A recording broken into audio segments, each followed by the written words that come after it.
নমস্কাৰ মৰমৰ বন্ধু বান্ধৱীসকল ড্ৰিম ডাইভ ইউটিউব চেনেলটোত আপোনালোকক স্বাগতম জনাইছোঁ। প্ৰিয় বন্ধু বান্ধৱীসকল, আপোনালোকৰ বাবে এটা ভাল খবৰ।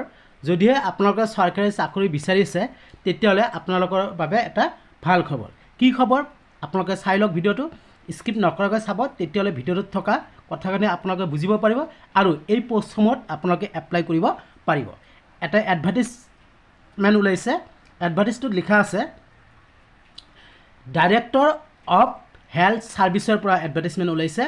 Grade 3 non technical post. কি পোষ্ট আছে?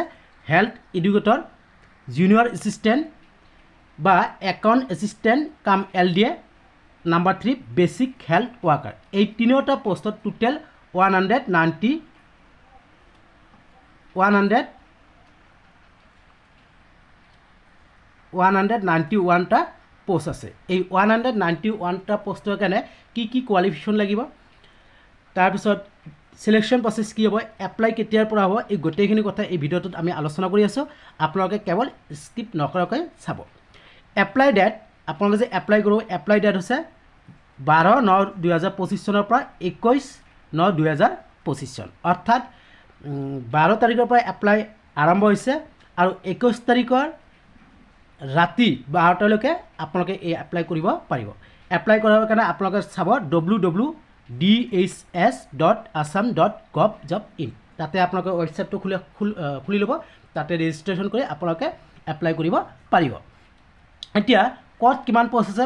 হেল্থ এডুকেটৰ টোটেল পষ্ট আছে 78, ইয়াৰত আছে 40, SC আছে 5, ST প্লেনত আছে 8, ST হিলছত আছে 4, OBC MOBCত আছে 20 আৰু ৰিজাৰ্ভত আছে 1।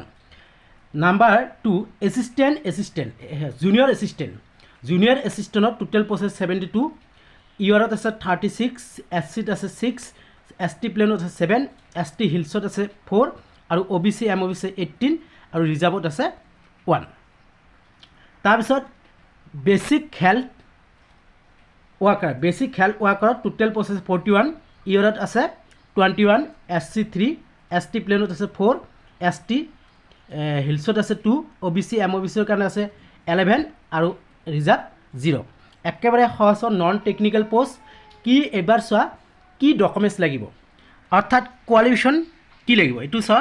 কোৱালিফিকেশ্যন হেল্থ এডুকেটৰ কাৰণে graduation with 6 month computer certificate লাগিব।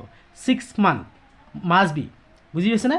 Graduation with 6 month computer. Basic pay থাকিব হেল্থ এডুকেটৰ 14,000ৰ পৰা 70,000 আৰু গ্ৰেড পে থাকিব 7,600। জুনিয়ৰ এছিষ্টেণ্ট একে qualification, graduation with 6 month computer আৰু পে স্কেল 14,000ৰ পৰা 70,000, গ্ৰেড পে 6,200।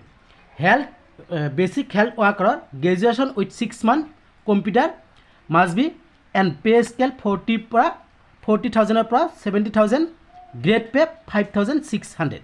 এই তিনিওটা পোষ্টত আপোনালোকৰ যদিহে গ্ৰেজুৱেশ্যন আছে আৰু আপোনালোকৰ যদি 6 মান্থ কম্পিউটাৰ আছে তেতিয়াহ'লে আপোনালোকে এই পোষ্টসমূহত এপ্লাই কৰিব পাৰে।